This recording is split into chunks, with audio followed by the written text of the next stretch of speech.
necesitamos permiso para volar libres. ¿Escuchas? El pájaro observado.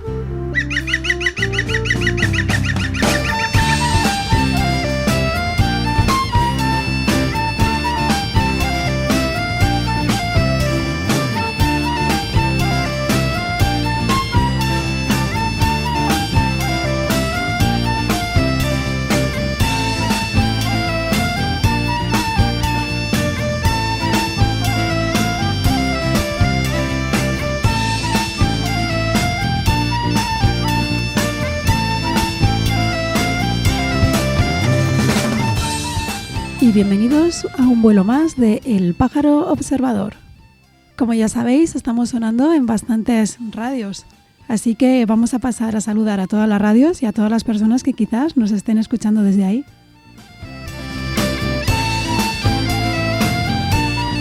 Un saludo si nos estás escuchando desde Oviedo, desde Radio Cuca. También en el norte te saludamos si nos escuchas desde Bilbo con Irrola y Ratia. Saludos si eres de Zaragoza o estás en Zaragoza y nos escuchas desde Radio Topo. También si eres de Aragón y estás escuchando Radio Espiritrompa. Si eres de Varna, te saludamos, oyente de Radio Bronca. Y saludos muy especiales si estás en Granada y nos estás escuchando desde Radio Almaina. Por supuesto, de este nido oculto en un bosque de Cantabria, nosotras sonamos en Radio Argallo.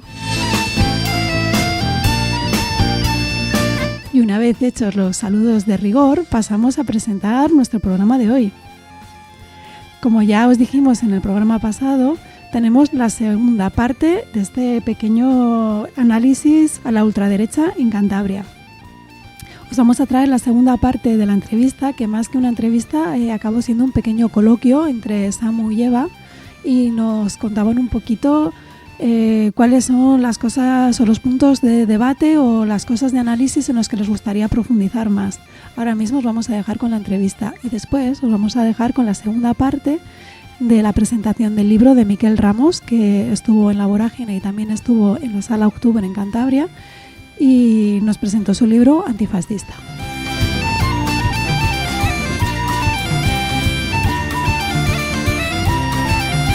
Así que acomodaos bien en el nido, que hace un poquito de frío, pero os vamos a dar calor con nuestro programa de hoy. Bienvenidas al Pájaro Observador.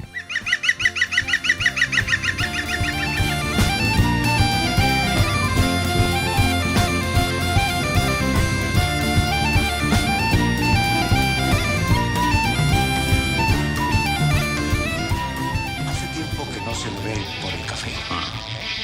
Y aquello sin usted está muy aburrido. No tengo tiempo para tertulias. Tenga, lea esto. No he venido aquí para contaros las noticias. Estoy juntando papeletas para entrar en su lista. No creo que me haga falta concienciar si en la lucha antifascista con violencia me aplicarán la antiterrorista. Pobre niña rica, no sé qué pudo pasar. Renegar del ideal capitalista. Te has condenado tú sola por no quererte callar. Vaya, donde vaya me sigue la pista. Perseguida como la verdad. Si eres uno más ya sabrás de lo que te hablo. Que antes que me arreste descalabro ese hijo puta. Mi libertad no cabe ni en jaula de plata blanca. No reconozco autoridad más allá de mi cuerpo. Yo vine a ser palanca y justicia por supuesto. Porque estoy harta de que me toquen los muertos. He venido a que me rapen esos fachas. Con la furia de la masa despechada.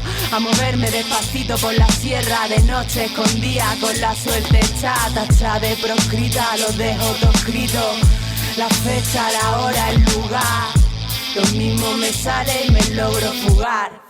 Pero no creo con esta suerte, no. Y no me veo desertando la verdad. Porque lo que yo tengo no hay guerra que me lo arregle. Me viene un poco mal la tercera mundial ahora. Que al menos tengo un plan y ganas de que me lo jodan. Me duele como los hijos de mis malas compañías. Creciendo entre Judas, nadando en miseria.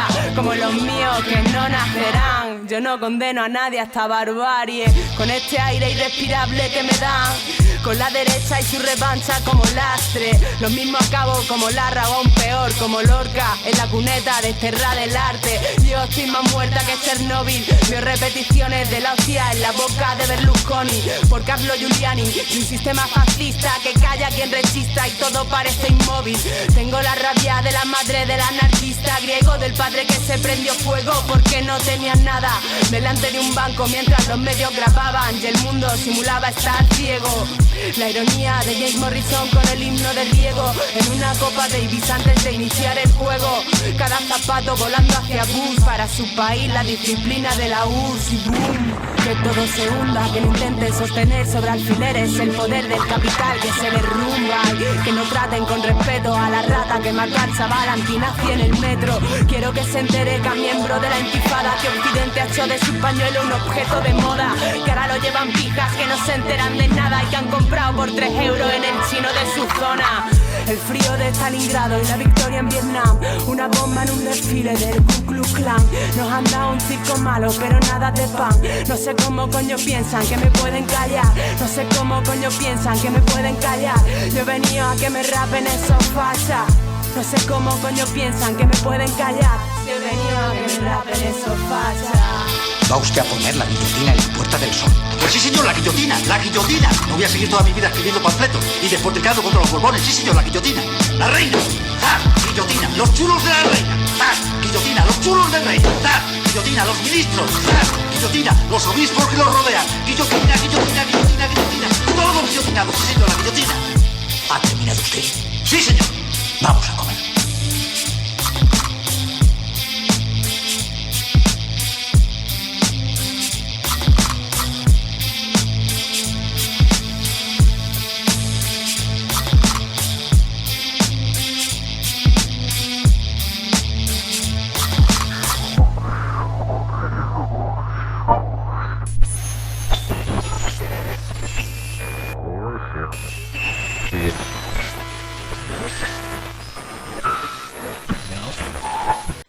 Ahora, si te parece, le damos un poquillo de voz a Samu y si queréis podéis contestaros un poco cuáles son las puntualizaciones que queráis hacer.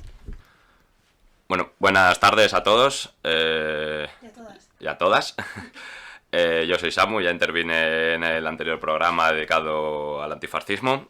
Así que bueno, lo primero dar gracias a las dos Evas, que son tocayas, a Eva por el programa y a otra Eva que además de estar desarrollando una investigación, como hice yo en su momento, yo también te comprendo mucho porque estuve un par de años sin beca, además es paisana mía, o sea que nos conocemos desde hace mucho tiempo. Me alegro mucho de que estés aquí con nosotros. Quería empezar preguntándote por una de las cosas que has dicho al principio, que a mí me ha gustado mucho, que has hablado sobre que hay ciertos periodistas bastante implicados. Yo hablaba también la otra vez sobre la labor que hacían muchos periodistas de casi una especie de minería en las redes sociales y demás, buscando estos discursos de extrema derecha, estos bots, lo que llaman ahora las fake news. Y sí me ha gustado que hayas resaltado que hay periodistas que sí que están realmente implicados, porque una de las cosas que yo personalmente más rechazo es el tema este de no, son todos iguales, todos los periodistas son iguales, todos los que hacen política son iguales. Es evidente que no, ¿sabes? Porque aquí estamos ahora mismo con gente que hace política que no es igual que otra. Y por supuesto hay periodistas que no son iguales que todos los que salen en cualquier tertulia nocturna que todos conocemos o que todos hemos visto alguna vez. Entonces te quería preguntar un poco si nos podías dar algún nombre de esos periodistas para que la gente pueda seguirlos y demás y que vea realmente que sí que existen y amplíen esa red que hacen esos periodistas a sus propios círculos cercanos, a un grupo de WhatsApp que a lo mejor están oyendo cosas que no son reales y demás. Pues mira, uno de ellos sería Miquel Ramos, a quien habéis entrevistado y a quien conocí porque colaboró en un libro conjunto que se llama De los neocon a los movimientos ultraderechistas, que encima está en PDF, que lo puede leer todo el mundo. Es súper asequible, está muy bien. En ese libro también colabora Ginestá, que es muy interesante también lo que tienen que aportar. Hacen también reflexiones acerca del neonazismo ucraniano, que es importante también tener en cuenta ahora mismo, también el ruso. Es muy interesante. A esos dos, yo recomendaría la lectura de esos dos. Genial. También de lo que habíais comentado, que a mí me parece una pregunta bastante pertinente, relativa a si el Partido Popular es una extrema derecha o no.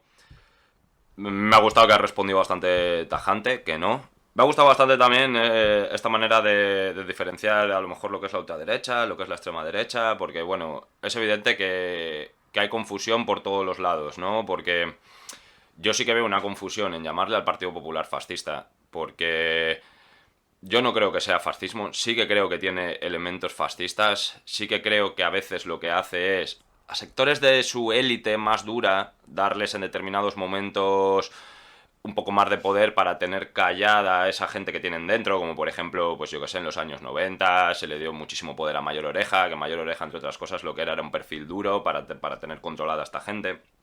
Eso por una parte, pero claro, yo tampoco soy de los que opinan que un fascista es una especie de soñador socialista en clave nacional. Yo pienso que son una herramienta más de contención de lucha de clases y de momentos de mucha tensión provocados pues por crisis económicas o demográficas.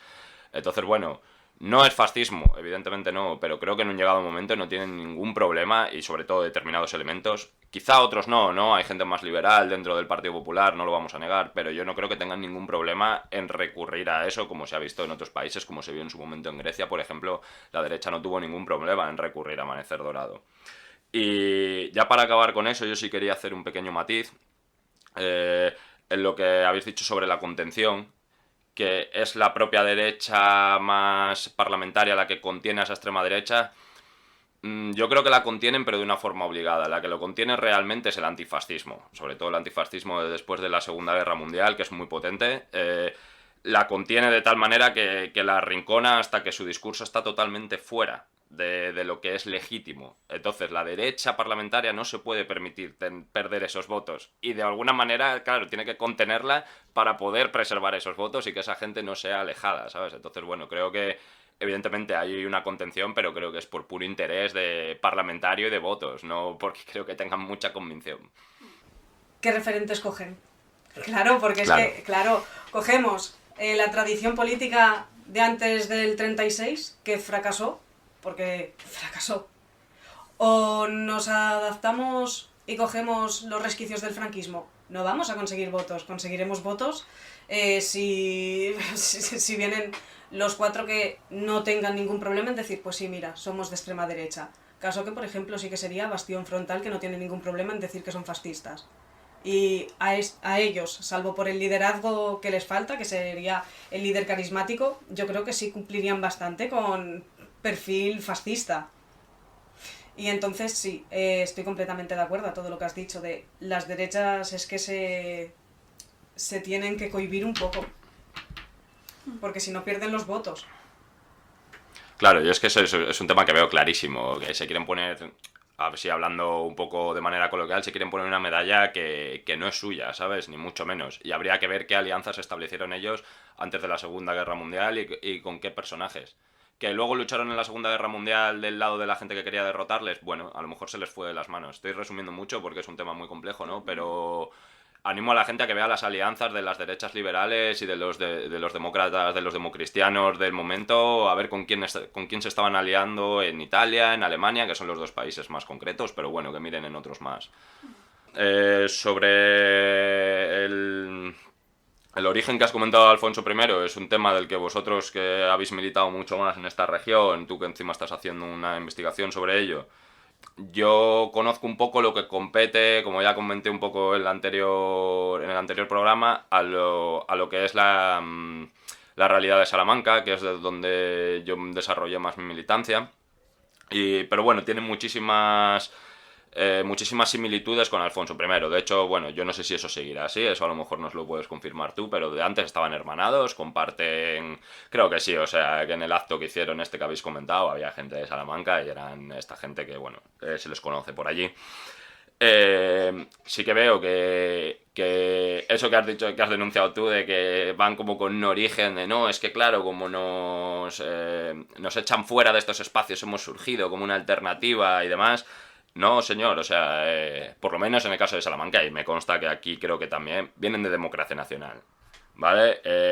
Democracia Nacional, a su vez, bueno, tendrá varias ramas de donde surge, pero bueno, una de ellas es Acción Radical, que no era más que otra cosa que pura violencia callejera. Tanto es así que, bueno, uno de nuestros compañeros asesinados que más se recuerda, como es Guillén Agulló, murió a manos de gente que venía de todos estos grupos. Entonces, bueno, personalmente me gusta que hayas comentado eso porque creo que es real. Y bueno, yo quería si podías ahondar un poco más en lo que es el origen de Alfonso I o de dónde viene esa gente. No viene esencialmente de Democracia Nacional, pero sí que viene de el Frente Nacional Español, que fue un partido que surgió en 2006 y que se acabó disolviendo porque no consiguió votos. De ahí que después, venga, la martirología, el victimismo y todo esto, es que nos tiene miedo el gobierno. ¿Quién te va a tener miedo? Si es que... Una pregunta, ¿Frente Nacional Español era un partido como tal o era alguna amalgama, alguna escisión de algún otro? No, era un partido nacional. ¿Y regional? No, a nivel nacional. A nivel nacional. Sí, de hecho no se debe confundir con uno que creó Blas Piñar en los años 80, que también recibió el nombre de Frente Nacional por los vínculos que pudo tener con Le Pen, pero que no llegó a nada. Esta gente, bueno, te estoy preguntando un poco así, ¿formaba parte de todo este proyecto que se llamaba España en Marcha o la España en Marcha o algo así? ¿Hubo como una especie de proyecto que se pegaron, no sé, en su momento como... Voy a hablar de memoria, pero igual esto estaría bien, que la gente si tal lo pueda consultar, pero creo que eran como varios partidos, como si te digo, Democracia Nacional, España 2000, tal, hicieron como una especie de confluencia, ¿sabes? Que sería una palabra que todos entendemos ahora, y creo que se pegaron una leche terrible, y debe ser por esa época, así que a lo mejor, no lo sé, la verdad, o igual no tiene nada que ver, y son otra gente diferente. Yo no tengo constancia de eso. Yo lo que sí que sé es la hermanación que habéis comentado, bueno, que lo has comentado tú, porque en Salamanca creo que estaba... Acción Nacional Sindicalista Salamanca, ¿puede ser? ¿O algo así? Pues no sé en qué año. Yo llegué a Salamanca en 2007. Y yo cuando llegué en Salamanca lo que existía era Democracia Nacional. Bastante fuerte, por cierto, con bastante presencia. No, esta era otro que es hermano con esta, con Alfonso I. También con Hogar Social, con Iberia Cruor. ¿Y qué ha pasado? Que la única... Ya os he dicho que me asusté muchísimo cuando vi lo bien organizada que estaba. La única que pervive, por así decirlo, es el Alfonso I. Hogar Social está en decadencia, afortunadamente. Bueno, ahora ha surgido Bastión Frontal, ¿no? Pero bueno, lo que sí que puedo adelantar es que en 2020 o 2020-2021, vamos, hace nada, surgió una organización que aglutinó a Iberia Cruor, a Acción Social Cádiz, vamos, a toda esa que se había hermandado con Alfonso I y que se llama Hacer Nación. Yo recuerdo, sí, creo que lo comenté la otra vez, que hubo un momento de allá por 2014 o 2015 que hicieron como una especie de, sí, de hermanamiento ahí y estaban entre ellas la Asociación de Salamanca, Centro Social Salamanca, Centro Social y Nacional sí, Salamanca. Estaba Alfonso I, estaba una gente de Granada que se llamaba Lo Nuestro. Bueno, se reunieron ahí en Navas de Tolosa y hicieron como una especie de hermanamiento. Y me sirve para comentarte lo siguiente, porque a mí me gusta bastante incidir en esta cuestión. O sea, ellos también están muy separados, ¿vale? Y tienen miles de escisiones y no se soportan entre ellos. Entre otras cosas porque durante muchos años han sido pura y duramente violencia callejera. Y eso... casi a veces es ya como el tema fútbol, ¿sabes? Hay unos odios tan irracionales que yo personalmente estoy encantado, de que estén así y se peguen entre ellos. Pero antes cuando comentabais lo de Casa Pound, por ejemplo, Casa Pound en Salamanca fue hacer un acto con Liga Joven, no con Centro Social y Nacional. Porque Liga Joven con Centro Social y Nacional no se llevaban. ¿Por qué? Porque ese Centro Social y Nacional venía de Democracia Nacional y Liga Joven pertenecía al antiguo Movimiento Social Republicano y no se podían ni ver. Entonces, bueno, sí que me gusta como esa diferencia, ¿no? Y Alfonso I, que yo sepa, estaba hermanado con Centro Social Nacional. Intentaron hermanarse con los de Hogar Social Madrid cuando su cabeza principal era Melissa y la sacaban en todas las teles generalistas y la daban voz y demás, hasta que bueno, ya descubrieron que era algo que si seguían por ese camino era complicado. Intentaron atraerla en ese momento y ellos ni para atrás. ¿Por qué? Porque seguían viniendo decisiones diferentes, ¿sabes? Entonces, bueno, sí que tienen organización y tal, pero bueno, tenemos que tener en cuenta que ellos también están muy separados, cosa que en principio es muy buena señal, pero eso no significa que la gente tenga que relajarse o no vigilar un poco lo que están haciendo. En cuanto a Bastión, Bastión yo creo que son la gente o parte de ellos los que vienen de Hogar Social Madrid. Eso no, creo que viene un poco por ahí, ¿no? Sí, el tema. de hecho el creador militó primero en Alianza Nacional, partido neonazi de los 2000. Sí, Alianza Nacional, de Pedro Pablo, sí. Efectivamente. Mítico. Después militó en Hogar Social y ahora... Mira, justo, o sea, lo tenía apuntado por aquí, se me ha olvidado comentarlo, que luego hay como esta tercera vía, ¿no? De Acción Nacional, que son los realmente nacionalsocialistas, que no les gusta la gente del fútbol, que no les gusta que... yo que sé, hay uno muy famoso ahora, que yo sé que a mucha gente le puede dar pereza y tal, porque ha salido en las teles, ha escrito un libro ahora, el David Saavedra, pero bueno, pero merece la pena a veces escuchar a esta gente que ha estado tan dentro, aunque solo sea por ver un poco el tipo de relaciones personales que esa gente tiene. Yo no te digo que él te convenza, ni que te parezca bien lo que dice, ni mucho menos, ¿sabes? Pero a veces merece la pena un poco comerse un poco sus entrevistas solo para ver este tipo de relaciones y decir, vale, o sea, ellos también, así abiertamente, son muy tontos también, ¿vale? O sea, quiero decir, se pelean entre ellos y son 4 gatos. Y a la gente que tenga alguien en el entorno o demás que se esté acercando a esto, yo le diría que coja vídeos. La mejor manera de desprestigiar a gente como Bastión Frontal es ponerle alguna intervención de sus miembros. Porque de verdad que si tienes una mínima formación o no eres todavía un adolescente que está muy poco formado, esa gente, o sea, es que no hay más que verles. O sea, sus propias palabras hacen que se caiga... Hacen que se caiga su discurso, exactamente. Pero bueno, esto me parece como muy interesante, ¿no? El tema este de todas las ramas que tienen y demás, porque bueno, siempre hay como mucha mofa, ¿no? De no sé cuántos partidos comunistas, no sé cuántos sindicatos anarquistas, tal. Esto es la vida, ¿sabes? El Partido Popular también tiene miles de escisiones dentro suya, sí. Vox es una escisión del Partido Popular, ¿sabes? O sea, que no es nada que... O sea, no Una sé, ramadura del PP, Alejo Vidal Cuadras. Claro. Ya está, Claro. es que... Claro. Uno de los ideólogos de Vox. Y bueno, me gustaría hablar un poco de lo de la violencia callejera, que sí que es cierto que están bastante escindidos, pero es que ahora se están formando, da igual las escisiones, siempre se organiza.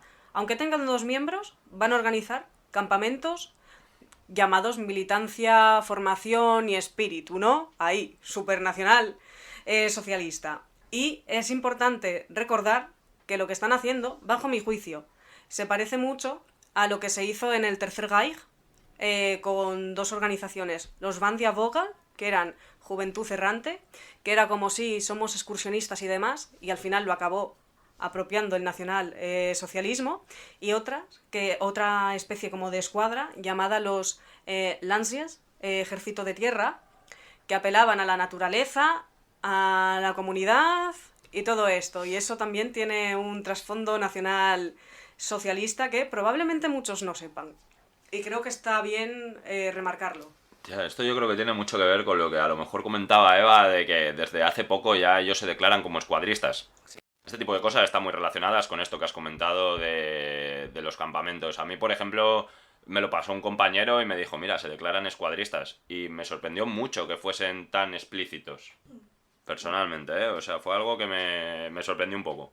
De hecho, creo recordar que Casa Pound y ellos mismos han ido también a Italia a dar algún congreso, pero también han estado con el bloque estudiantil, que sería una de las secciones de la sección juvenil, ¿no?, de Casa Pound. Creo recordar que sí. Vale, yo otras cosas que había apuntado que también me parecían muy acertadas, que creo que ya Eva, yo la otra vez y el resto de compañeros coincidíamos en que hay que hablar de estas cosas. O sea, quiero decir, no podemos ignorar porque Estas cosas de siempre, nada, si son 4 gatos por internet, nada, si son unos chavalillos y tal, los 4 gatos mañana son 50, los 4 chavalillos y chavalillas mañana son hombres y mujeres adultos, ¿sabes? O sea, que cuidado con esas cosas de minimizar a veces. Hay que hablar de ellos, evidentemente. En cuanto a los discursos, también me ha gustado mucho lo que habéis comentado. Ese discurso político, yo siempre he pensado que, esto es una visión personal, que yo tengo de esto, que el discurso es muy básico, son prácticamente lemas, y apelan un poco a una especie de ideología natural, quiero decir, sus lemas, es que claro, es muy difícil convencer a esta gente y sacarles de su discurso, como decíais antes, porque ellos realmente, así lo veo yo por lo menos, creo que piensan que están defendiendo algo que es simplemente leyes de la naturaleza. Por ejemplo, y bueno, cuando comentabais lo del gran reemplazo, creo que es un hecho básico, ¿no? Ellos te dicen, pero no te das cuenta que nos están reemplazando. Claro, alguien que tiene ese chip en el cerebro, hay que intentar desactivar ese chip. Y no entrar tanto en otro tipo de discusiones como, no, porque te equivocas con este gran reemplazo, no, simplemente es falso eso. Eso es falso, ¿sabes? Nos movemos hacia un mundo que ya no es el de hace 200 años, en el que los pueblos se interconectaban mucho más despacio, ahora se interconectan muchísimo más rápido. No hay ningún gran reemplazo, simplemente es que hay una interconexión de pueblos enorme ahora. Yo lo veo así. Por ejemplo, me ha sorprendido muchísimo que lo que has comentado de los Boer, que los pongan como pobrecitos a los Boer ahora. No sé, yo por ejemplo he leído muchas cosas sobre los propios holandeses, élites holandesas y élites del gobierno holandés, como diciendo, no, los Boer fueron malos y mataron negros. Perdona, señor, usted los financió, los puso allí y en el momento que eso se puso complicado porque había otros imperios, les dejaste solos allí. Que yo no digo que los Boer hiciesen nada bien, ¿sabes? Pero tampoco vayáis vosotros, élites de un país determinado, como puede ser en este caso Países Bajos, genios de la propaganda, entre otras cosas, a decir que eran muy malos. No, ustedes son culpables o responsables políticos de aquello, ¿sabes? Por financiarlo, entre otras cosas. Entonces, bueno, si puedes ahondar un poco en el tema, porque estoy personalmente muy interesado en lo de los Boer. O sea, ¿cómo los ensalzan? Quiero decir, o sea... Antes de nada, me gustaría hablar sobre lo que comentas tú de que se dice que son 4 gatos. Cuidado, porque yo, aparte de investigar esta parte de la extrema derecha o de la ultraderecha, he hecho, y bueno, eso te lo comenté a ti, he preparado un capítulo de libro sobre los incel. Sí. Los incel... Tema muy interesante, sí. Los incel son aparentemente 4 gatos. Me puse yo a buscar para preparar cifras, ¿no? Y decir, vale, lo puedo contrastar o no. Empezaron sus atentados en 1989. Más de 200 víctimas mortales. No son casos aislados. Que se diga que son casos aislados porque no tienen un movimiento tan grande como, yo que sé, como cualquier grupo terrorista, no implica que no sean muchos. Se conectan por redes sociales y en las redes sociales hay una polarización brutal, especialmente desde los años 90, con el surgimiento de diversos foros. Se culpa mucho a Reddit, 4chan, etc., pero no, hay más. Por Telegram, por Facebook también se conectan. Y la mayoría de los incel, no todos, bueno, incel, célibes involuntarios o involuntary celibate, son también nacionalsocialistas, tienen un discurso nacionalsocialista. Yo sí que o sea, ahora que sacas este tema de los incel o incel, no sabía que se pronunciaba así, quizás sea mi sensación, pero ¿cómo consiguen tener esa presencia en el Twitter? Porque yo a veces, pongo Twitter o cualquier cosa de estas, o los comentarios de cualquier periódico, de cualquier historia o de cualquier canal de YouTube, y digo, joder, tiene una presencia que parece que son muchísimos más. ¿Eso es real, que son muchos más? Y si es así, ¿cómo lo consiguen en redes sociales? Que quizá esta no es una pregunta para ti, sería para alguien, un periodista más así, pero... Yo lo que tengo entendido es que hay menos incel de los que parecen. Es cierto que hay terroristas, porque es que se ha visto, los atentados es que son los que son. Y yo, por ejemplo, encontré un documento policial de Iowa donde una mujer denunció reiteradamente a su hijo porque sabía que era un incel, pero la policía no hizo nada, porque el señor había sido militar. La señora dio su testimonio y dijo que tenía que dormir con un pestillo porque tenía miedo de que su hijo la violara y la matara. Entonces, independientemente de esa base que es real, hay muchos que lo que hacen es compartir memes. Entonces, memes, la cultura chanera de 4chan y todo esto, yo creo que tiene más ese impacto que el que pueden llegar a tener los incel a modo de discurso, o yo qué sé, o yo te puedo compartir, pues mira, el chat, porque utilizan uno que es del chat virgin y el chat normal. Uno sería el virgin, sería ellos, los vírgenes, y el chat triunfador, pues sería otro. Bueno, pues yo te lo puedo pasar a ti, o lo puedo compartir en Twitter, en Instagram, o donde me dé la gana, y no por eso milito o formo parte de ese colectivo.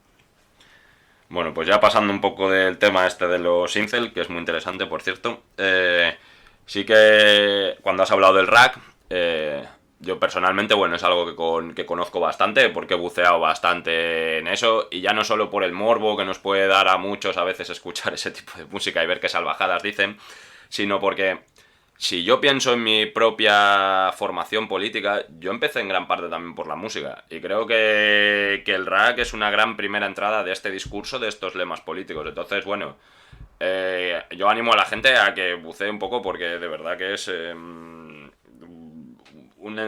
sitio de entrada, a un discurso que, bueno, cuidado con qué música está escuchando según quién.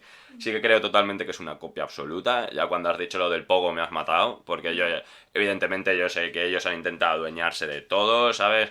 Hasta gritan hoy, que es algo que no entiendo, ¿sabes? Porque dices el hoy, al final es el punk, la gente skin del ska, o sea... no es lo mismo, ellos se apropian, ¿sabes? Los skins de los 60 sentían verdadero amor y devoción por la música ska de negros, ¿sabes? No era una cosa de apropiarse culturalmente eso. Y sobre todo, que has comentado antes, ahora lo están haciendo con nuevas tendencias musicales o que pegan más, como las tendencias de música electrónica. Sobre todo, bueno, para acotar un poco lo que habéis dicho antes, son los estilos hard bass, que bueno, son muy famosos los vídeos de rusos y demás, y el gabber sobre todo. Y sí que es verdad que así como sus pioneros y la gente que hace ese tipo de música no tiene nada que ver con el nacionalsocialismo, mucho cuidadito con ver vídeos de hard bass por ahí, a ver qué os encontráis. Os vais a encontrar a grupos fascistas muy vinculados al fútbol, muy vinculados también a esa música, sí. No sé, mirad hard bass, República Checa y cosas así, vais a alucinar. Que también es importante tener claro lo que ha dicho Samuel. Esa apropiación se debe a que realmente el movimiento skinhead, que muchas personas lo asocian solamente a neonazis, no era para nada de neonazis. De hecho, surgió como la confluencia de blancos británicos con jamaicanos. Y después eclosionaron 4 corrientes, solo que la neonazi se la comió por los episodios violentos que protagonizó, pero los ARP, por ejemplo, son skinheads antirracistas. Esto hay que dejarlo claro. Sí, es una propia reacción. Si alguien tiene mucho interés en eso, les recomiendo. Se llama Skinhead. Explica muy bien todo esto, explica luego por qué surge el SARP, luego por qué surge el RAS, o sea, por este tipo de cosas. Si alguien tiene mucho interés en este tipo de cultura y demás. Pero bueno, o sea, es una apropiación total, pero es interesante ver cómo se apropian de cosas que son populares en ese momento, para pues ir normalmente por chavales jóvenes. Y si veis ahora mucha gente que está... Yo veo mucho chaval muy vinculado a estas nuevas corrientes así un poco de... Pues bueno, podemos matizar si son fascismo o son ultraderecha, son extrema derecha, pero veo bastante chaval y chavala joven en todo esto. Y creo que, bueno, pues en gran parte es este tipo de utilización de cultura popular, sinceramente. Y bueno, ya lo último, si entra, y si no, nada, no pasa nada. Tema de los discursos, que también seguimos con la copia. Yo hace tiempo asistí a una charla que daban unos compañeros de Madrid, que estaba súper bien, que hablaba de los orígenes de este nuevo fascismo, de cómo los fascistas, pues eso, habían pasado de querer ser casi skinhead, a querer ser punkis, de repente eran hipsters a una vuelta. O sea, había nazis como con sus barbas, tal, una cosa loquísima. Y nos empezaron a poner fotos de charlas de Casa Pound, allí en Italia, y detrás de su mesa donde estaban ellos dando su charla, había una pancarta del Che Guevara, ¿sabes? Que ponía patria o muerte. Que dices, vale, o sea, nos quedamos con el lema del Che Guevara, que era patria o muerte, lo que dijo la ONU, le quitamos todo el significado que tiene, nos quedamos solo con la parte de patria o muerte, y bueno, lo de que era marxista no lo comentamos, ¿sabes? Pero no solo eso, también esas mismas charlas hablando de Chávez, llamándole comandante allí, o sea, no sé, una cosa muy loca, de verdad, ¿eh? Eso que has dicho es muy interesante porque el primer grupo español que rompió con el legado franquista fue Bases Autónomas, que fue de los primeros que se declaró en contra, ¿no?, del 20N e incluso lo llamó episodio de vergüenza nacional. Y Bases Autónomas se apropió de la figura de Durruti, anarquista. Lo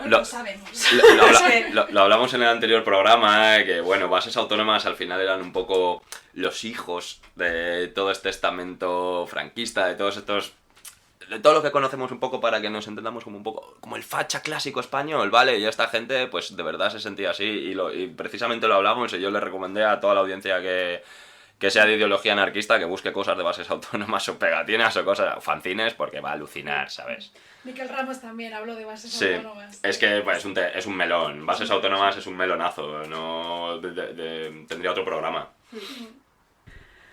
Bueno, pues muchas gracias por estas aportaciones. También muchas gracias por la disponibilidad. Y bueno, estamos en contacto para otras. Sí, claro. Sí, sí.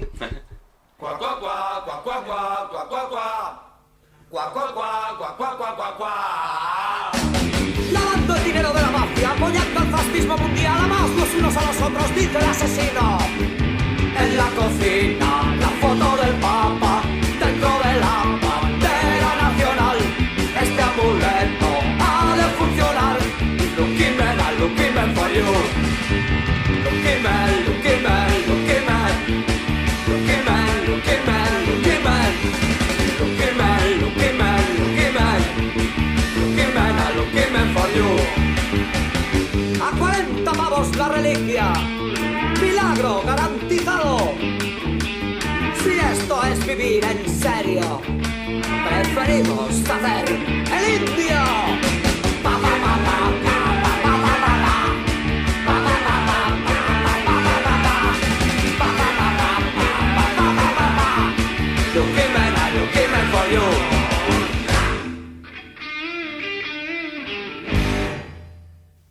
Bueno, y aquí acabó nuestra entrevista. Muchas cosas por hacer análisis aún, muchas cosas por seguir hablando, muchas cosas que quizás debamos llevar al terreno de nuestros colectivos y hablar entre nosotras cuáles son verdaderamente las perspectivas antifascistas y antirracistas y cómo queremos librar nuestra batalla a raíz de nuestras ideas. Simplemente nos apetecía sacar el tema. Nosotras sí creemos que a veces hay que hablar de esto y que no por eso hay que darles más fuerza, sino quizás nos estamos dando más fuerza a nosotras y saber contra lo que tenemos que luchar.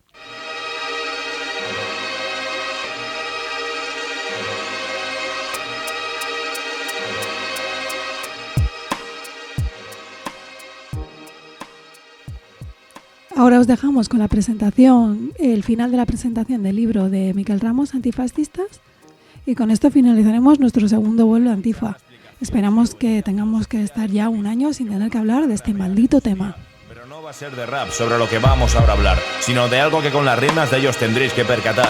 Mira, por ejemplo, un palito, dos palitos, tres palitos, un segundo, un minuto, una hora, un reloj. ¿Y qué quiero decir con esto? Que cuando relacionas unas cosas, al final a todo ese conjunto se les llama conjunción. Aunque si nos ponemos a estudiar esta cuestionable teoría, lo más lógico sería darse cuenta de que no, y percatarse de que al final de tanta absurda habladuría, lo más lógico sería crearos menos de confusión. ¿Y por qué? Buena pregunta, pues muy fácil. No todo el mundo entiende a la primera cualquier tipo de concepto. El intelecto mental de cada persona varía mucho de una a otra y como todos saben, aquí no hay nadie perfecto. En base a eso, cualquier filosofía o teoría puede ser cuestionada, ya que podría estar equivocada la persona que en ese momento se planteó X cuestión al formular una teoría en un momento de inspiración. ¿Quién ha hablado? Tú lo sabes, ¿quién lo sabe? Fran Pel, estratega, así que no digas que no sé lo que digo. Yo le digo los que han dicho que no saben lo que dicen, porque cuando ellos hablan mucho más se contradicen.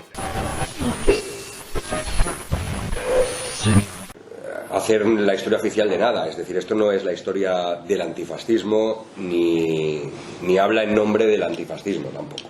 Esto lo que trata de hacer es recoger diferentes voces de personas que han estado vinculadas a la lucha contra la extrema derecha en diferentes ámbitos y a lo largo de estos últimos 30 años. Es decir, yo empiezo a contar estas historias. Es verdad que los primeros capítulos intentan contextualizar de dónde surge esta extrema derecha y de dónde surge la respuesta que se le empieza a dar a la extrema derecha a partir de una generación que de alguna manera es nuestra generación, entre comillas, es decir, la generación que nace finales de los 70, principios de los 80, no ha vivido el franquismo, no ha vivido la transición o la ha vivido de muy pequeño, y que empieza a socializar y a politizarse a finales de los 80, principios de los 90, a partir de aquí hasta la actualidad, ¿no? ¿Por qué digo esto? Pues porque somos una generación que nuestros padres, nuestros abuelos, muchos no nos habían hablado de la extrema derecha. De hecho, si nos hablaban de extrema derecha era la que había muerto enterrada con Franco, ¿no? O la que daba sus últimos coletazos en la transición. Sin embargo, existe otra generación, esa misma generación, por la parte de la extrema derecha, que tampoco se siente muy vinculada al franquismo y que, sin embargo, a mediados de los 80 y a partir de los 90 sobre todo, pues empieza a parecerse un poco más a la extrema derecha que ya había en otros países de Europa y que en el Estado español pues no había aterrizado todavía, porque llevábamos arrastrando todos los restos, ¿no?, de la dictadura todavía, ¿no? Por tanto, es verdad que al principio intento contextualizar también con la idea de que este libro no ha sido un trabajo hecho para gente que ya está convencida, para gente que ya ha pasado por aquí y lo ve como una batallita, ni mucho menos. Mi intención de este libro es que lo leyera cuanta más gente posible mejor. Es decir, que gente que no ha estado vinculada a estos movimientos, que ni siquiera los conoce, y sobre todo gente que tiene la caricatura que le han transmitido los medios de comunicación durante décadas sobre el antifascismo, pues tuviera acceso a las personas que han estado, que contaran su propia historia, ¿no? Es verdad que esto surge de una manera así un poco de carambola, aunque luego lo contaré, pero esto es un proyecto que yo llevaba pensando desde hacía tiempo, pero es verdad que surge cuando, no sé si os acordáis, cuando Donald Trump sale en la televisión, cuando están habiendo los disturbios del Black Lives Matter y todo esto, y dice que va a ilegalizar Antifa, ¿no? No sé si os acordáis, ¿no? Voy a ilegalizar Antifa, ¿no? Y claro, evidentemente era un farol, porque no puede ilegalizar una idea, ¿no? Porque el antifascismo es una idea, ¿no? No es una organización, no tiene una estructura orgánica, a pesar de que haya grupos que se autodenominan antifascistas, ¿no? Pero esto nos motivó a varios periodistas, entonces en La Marea estaba yo, hicimos un especial sobre antifascismo y sobre extrema derecha, donde colaboró gente de varias partes del mundo, y yo coordiné. Y el último artículo que hice para cerrar el especial era un repaso al antifascismo en el Estado español desde los años 90 hasta ahora, ¿no? Entonces hablé con gente de Madrid, de Barcelona, de Zaragoza, de Valencia, etcétera. Hice un breve artículo, nada, de un par de páginas, haciendo un resumen de lo que habían sido estos últimos años. Y esto sí que es verdad que me dio ya el enganche, pues, para hacer una investigación ya al uso, ¿no? Y digo que es algo que ya me rondaba por la cabeza, aunque no lo hubiera materializado de esta manera, porque yo lo explico en el primer capítulo, ¿no? Esto, más allá del interés que puedo tener como periodista o como haber estado vinculado, ¿no?, a estos movimientos, es también una cuestión personal. Y lo ha explicado Diego antes, porque yo, cuando tengo 14 años, y estoy a punto de empezar el instituto, entonces BUP, ¿no? Yo recuerdo muy bien, después de las vacaciones de Pascua, cómo llegó el profesor a clase y nos explicó que habían matado a una persona que conocíamos, ¿no?, a Guillem Agulló. Era una persona conocida, porque la gente entonces que nos movíamos por los entornos de la izquierda, del valencianismo y tal, pues eran círculos muy reducidos, coincidíamos en los mismos espacios, a pesar de la distancia de edad. Guillem tenía 18, yo tenía 15 casi, pero a pesar de eso, pues nos veíamos, nos conocíamos, y eran círculos pues muy cerrados, más que cerrados, que nos conocíamos todos, vamos. Y eso nos chocó mucho, porque además una de las personas que acompañaba a Guillem esa noche, cuando lo matan, era una persona que venía con nosotros al colegio.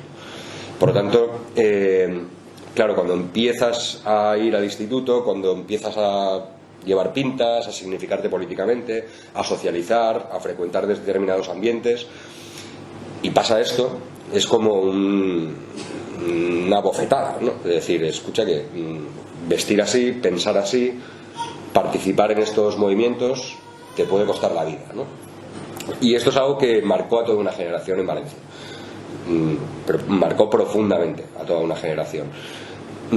Yo entonces, el día siguiente del asesinato de Guillem, me bajé al bar de debajo de casa, cogí el periódico y recorté la noticia, ¿no?, del asesinato de Guillem. Y a partir de ese día empecé a recortar todas las noticias que encontraba en prensa sobre extrema derecha y antifascismo. Y también movimientos sociales. Luego me hice mis carpetitas sobre cada uno de los temas, pero... Tú lo sabes, ¿quién lo sabe? Frantel, estratega, así que no digas que no sé lo que digo. Yo le digo los que han dicho que no saben lo que dicen, porque cuando ellos hablan mucho más se contradicen. Si cometes una infracción que en teoría es justificable, han de ser sólidos tus argumentos para no ser el culpable, aunque me he explicado mal. El culpable siempre serás. Lo que ocurre es que en ese momento era justo infraccionar. Un casco azul, por ejemplo, va a un país en guerra a pacificar, y cuando ve el culo de una indígena solo piensa en infraccionar. Infracciona violando, abusando, pegando, pero ser un casco azul tal acto está justificando. Total, se trataba de una sucia adolescente maloliente africana que no vale nada de nada ante el poder pacificador de un casco azul perteneciente a la gran y poderosa Armada norteamericana.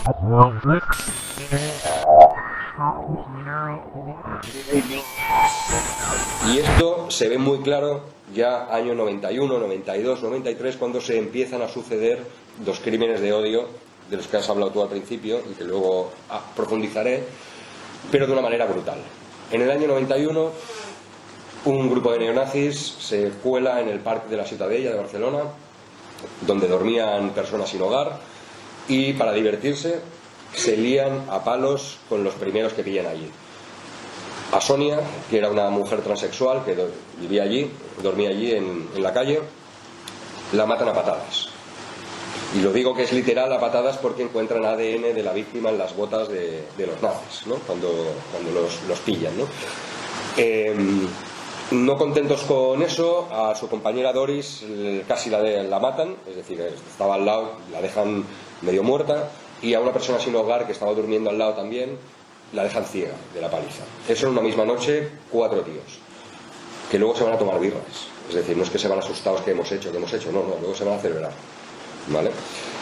Hay un capítulo sobre Sonia porque la investigación que hay para detener a los culpables es digna de película. Es decir, qué es lo que pasa y cómo acaban por fin encontrando a los culpables. Es brutal la historia y demuestra el nivel de impunidad y el nivel de soledad también de la gente que se puso a reclamar que había sido un crimen de odio porque la mujer era transexual y que de alguna manera estaban absolutamente solos, ¿no? Pues que al año siguiente en Madrid 4 neonazis liderados por un guardia civil entran en una fábrica abandonada donde dormían migrantes dominicanos que estaban comiéndose una sopita ahí a la luz de la vela y se lían a tiros con ellos y matan a Lucrecia Pérez. La semana pasada se cumplieron 30 años del crimen. Bueno, fue un crimen racista que es verdad que hizo saltar las alarmas, fue un caso muy sonado, muy mediático, pero hay una intrahistoria que aquí nos ha contado y que yo, escribiendo el libro, pues entrevistando a gente que era de la que venía de Tirso de Molina de organizar la respuesta antifascista 3 años o 4 antes, pues tuve la suerte de entrevistar a una persona que había estado en todo este jaleo y me contó una cosa que yo no conocía, ¿no? Y es que ellos, cuando empiezan a organizar el primer colectivo antifascista, la Coordinadora Antifascista de Madrid, que tenía otro nombre antes, pero ya en esos años ya empezaba a ser la Coordinadora Antifascista, ellos logran tener informantes, gente que estaba en los entornos donde coincidía en algún momento con los nazis, ¿no?, y se enteraba de cosas, ¿no?, infiltrados, bueno, de toda la vida. Entonces ellos se enteran, semanas antes del asesinato de Sonia, que los nazis están preparando algo para el 20N. A Sonia la matan el 13, ¿vale? Pues están preparando los nazis algo para esas fechas. Entonces ellos empiezan a sospechar que están preparando algo en la zona de Aravaca, donde vivía Lucrecia, porque había habido una campaña, primero de los medios de comunicación, que si los inmigrantes hacían mucho ruido en la plaza, que se ensuciaban la calle, que si tal. Yo de hecho reproduzco una noticia del Mundo donde habla eso de los problemas de convivencia con los inmigrantes y tal. Habían aparecido panfletos y pintadas racistas y neonazis esos días. Entonces los antifas, por intuición, entienden que se va a preparar, que están preparando algo. Tienen el nivel de preocupación tan alto, porque ya escuchan comentarios bastante duros, que hacen un poco vamos, que se van directamente a hablar con las autoridades del pueblo. Muy a su pesar, porque es gente que no tenía ninguna relación con las instituciones, ni quería tenerla. Es decir, había esa distancia entre movimiento social e instituciones, que decir, yo no tengo que hablar con el alcalde ni con los concejales, yo paso. Pero vieron tal grado de veracidad en lo que recibían sobre los nazis, que fueron allí, hablaron con los concejales, con el alcalde, y no les hicieron ni caso. Es decir, qué nazis ni qué nazis, aquí no pasa nada, esto no son cuatro pintadas, qué va a pasar, aquí no tiene que pasar nada, tal, no sé qué. Efectivamente, a la semana siguiente asesinan a Lucrecia. No contentos con eso, tengo que decir que pocos días después del asesinato de Lucrecia, los nazis vuelven a Aravaca. Vuelven a Aravaca y le meten una paliza a Hassan, que era un temporero marroquí que vivía en unas chabolas, y lo matan también. Es decir, 2 crímenes racistas en una semana. El de Hassan es menos conocido, pero está documentado y está en el contexto este, ¿no? Los primeros que salen a protestar en la foto de los periódicos es el alcalde y los concejales, que habían negado que ahí hubiera ningún problema. De hecho, prohíben la manifestación antifascista que convocan los antifascistas con los colectivos de migrantes. La prohíben, la manifestación, la delegación de gobierno, y solo dejan al ayuntamiento, los concejales, no al racismo, ahí, ¿no? Como si estuvieran súper preocupados por el tema, ¿no? Eso pasa en el 92. En el 93 pasa lo de Guillem Agulló, en Valencia. Lo matan, tardan en pillar a los asesinos, hasta el punto que son ellos los que se entregan, no los localizan. De hecho, a quien detiene la Guardia Civil esa noche es a los amigos de Guillem, que se pasan la noche en comisaría, y que son ellos mismos los que van a hablar con la familia, a explicarles que habían matado a su hijo, ¿no? A un chaval. Guillem era un chaval de 18 años, militante del Sharp, militante de la Asamblea Antifascista, de la Asamblea de Ocupas y de Maulets, que era la organización de la izquierda independentista de la época, ¿no? De Valencia. No sé si habéis visto la película La muerte de Guillem, pero os la recomiendo. Explica muy bien ese periodo, que va desde el asesinato hasta el juicio, porque es muy significativo de lo que era y de lo que es, lamentablemente, ¿no? Tanto los medios de comunicación, por el tratamiento mediático que se dio al caso de Guillem, que lo volvieron a matar. Es decir, hubo un periódico en Valencia que se llama Las Provincias, que casi parece que Guillem se merecía lo que le había pasado y que el asesino era un pobre chaval que además no era nazi, aunque luego lo pillaran en una operación policial contra nazis con armas, pero en el juicio no se pudo acreditar, o no quisieron acreditar las autoridades, que era un crimen de odio por motivos ideológicos. Y no solo eso, sino que además al nazi lo condenan a 16 años, solo a uno de los 4 que había, y solo cumple 4. ¿Vale? Le salió muy barato matar a Guillem, ¿no? Luego desarrollaré un poco cómo fue la trayectoria de este personaje, porque es muy significativa también para entender la impunidad y lo que pasó y lo que motivó luego todo el caso de Guillem hasta la actualidad, ¿no? Pero Sonia, Lucrecia, Guillem, al año siguiente a Richard, que era un chaval antifascista de Alcorcón, en una zona de copas, lo matan también los nazis.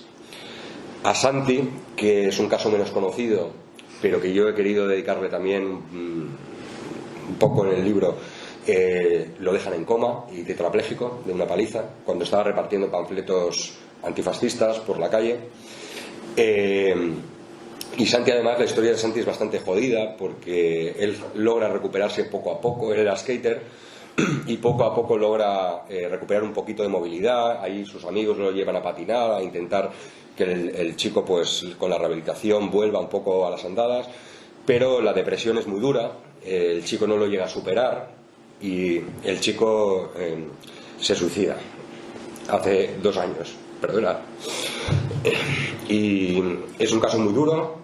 Le han dedicado el skate park de Alcorcón a Santi, y como Santi hay muchos. Yo el caso de Santi no lo conocía, lo descubrí escribiendo este libro, y me empezaron a contar un montón de casos similares, de gente que quedó muy herida, muy tocada, gente que tuvo que desaparecer por seguridad también, gente que tuvo que cuidar de sus compañeros y compañeras porque estaban muy jodidos, porque este nivel de violencia la gente que no estaba metida aquí no sabe lo que pasó, no sabe lo que pasó ni sabe el coste que tuvo a nivel humano, ¿no? Y es algo que es muy importante de reivindicar para entender las decisiones que se tomaron en estos momentos, que tomaron con absoluta soledad un grupo de chavales y chavalas para enfrentarse a esta panda de asesinos. Otro ejemplo, un jabato empieza a probar la heroína. 1 vez, 2 veces, 3 veces, bueno, al final acaba yonki. Se le acaban sus ahorros, le quita la pasta a sus viejos, a la gente en definitiva para poder quitarse el mono. Recibió una monumentalísima paliza al intentar atracar a quien no debía de atracar, justificando que era yonki, le tenía que robar, porque nadie le daba trabajo para poderse picar. ¿Quién ha hablado? Tú lo sabes, ¿quién lo sabe? Frantel, estratega, así que no digas que no sé lo que digo. Yo le digo los que han dicho que no saben lo que dicen, porque cuando ellos hablan mucho más se contradicen.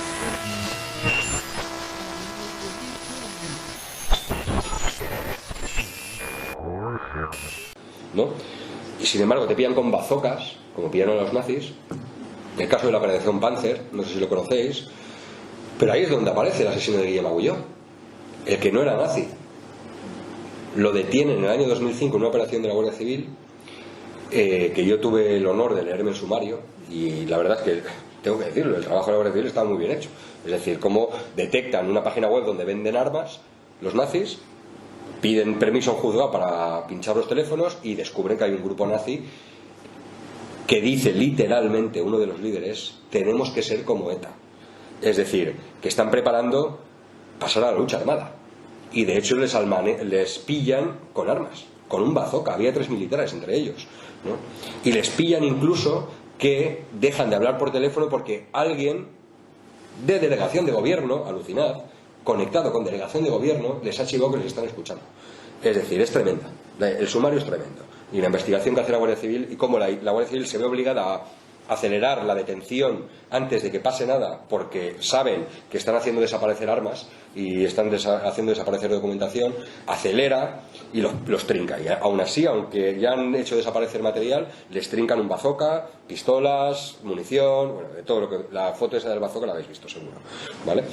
Bueno, pues este caso, entre ellos pillan al asesino de Guillem Agulló, entre ellos. Y una conversación que yo tengo grabada a fuego de este asesino, hablando con otro que se van de cacería a un pueblo de Alicante, dice que va con un grupo de chavales, dice, son muy jóvenes pero son muy echados para adelante, tal, yo me llevo un pincho, yo voy a hacer pupa.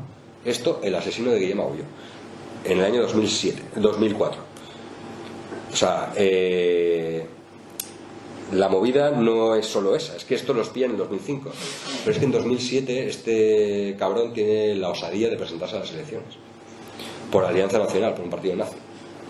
Ahí es cuando se arma la maricorena, la sociedad valenciana reacciona de cómo es posible que este tío que se libró del asesinato de Guillem, porque solo cumplió 4 años, lo pilla en una operación nazi y el tío tiene los huevos de presentarse a las elecciones. Claro, ahí se armó una gran plataforma muy plural de movimientos sociales, partidos políticos, ONGs, que se presentó de acusación popular en el juicio del caso Panzer. Por eso tengo el sumario, porque tuvieron acceso al sumario. Entonces aquí pues algunos nos lo leímos el sumario para llevar a juicio con nuestra versión para que los imputaran, ¿vale? El juicio tardó 10 años, se celebró en 2014-2015. El juez se lo ventiló en una semana, el juicio, en 4 días. Se había 20 y pico imputados, con todas las escuchas. ¿Sabéis cómo acabó el juicio? Absueltos. ¿Por qué? Porque el juez consideró que no había motivación suficiente como para pinchar los teléfonos de los nazis.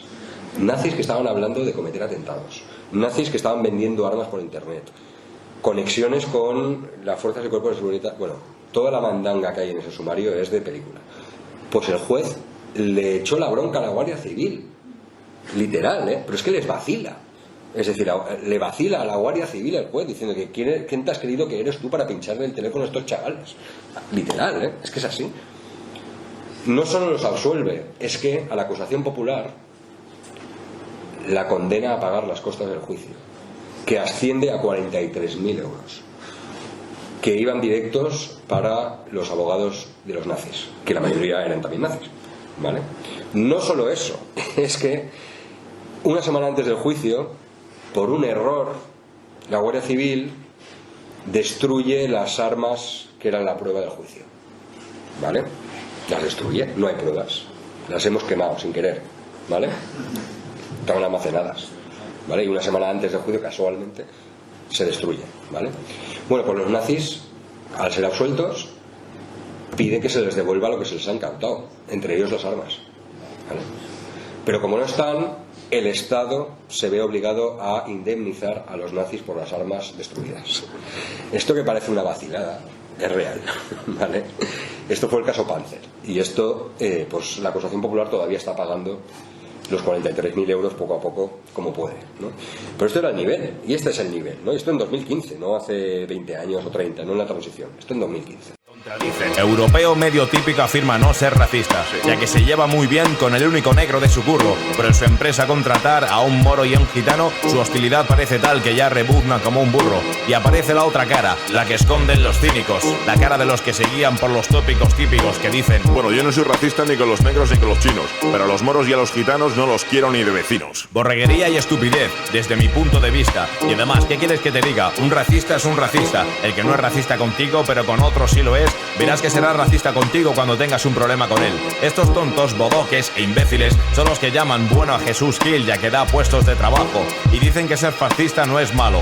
Puede ser un facha y a la vez ser un tipo muy majo. Son los mismos que creen que Jesucristo era blanco, que todo iría mejor si estuviese vivo Franco, que falsamente rezan los domingos en la misa cuando luego tus espaldas te la juegan y te pisan. Son los que ven a 4 negros y dicen: esto es una plaga. Que van de nazis al fútbol y de fútbol no saben nada. Que les den a todos esos nacional bacalas que no tienen lo que tú sabes de uno a uno a dar la cara. ¿Quién ha hablado? Tú lo sabes. ¿Quién lo sabe? Frantel, estratega. Así que no digas que no sé lo que digo. Yo le digo los que han dicho que no saben lo que dicen, porque cuando ellos hablan mucho más se contradicen. ¿Quién ha hablado? Tú lo sabes. ¿Quién lo sabe? Frantel, estratega. Así que no digas que no sé lo que digo. Yo le digo los que han dicho que no saben lo que dicen, porque cuando ellos hablan mucho más se contradicen. No sé si habéis sacado de todo esto algo en claro, aunque decir verdad, todo ha sido un poco raro. No soy Julio Verne ni soy Miguel de Cervantes. Ahora, esto que he dicho yo lo han escrito ellos antes. Tal vez para ti no sea ni un filósofo, ni un escritor, ni un poeta, solamente un chalao que cuenta historietas. Pues bien, para que se te quede impregnado en la memoria, di que soy simplemente un maestro de ceremonias. Iritsi da eguna, bihotza otik irten zait batean. Ezagutu dudanean, bizitzak gatzik ez du, ezin bazara maite mindu, tren bakarra eta ezin galdu.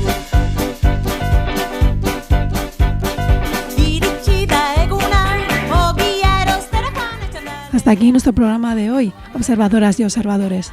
Esperemos que os haya servido un poquito para la reflexión y continuamos con nuestra programación dentro de 15 días. Un saludo muy fuerte desde el nido de El Pájaro Observador.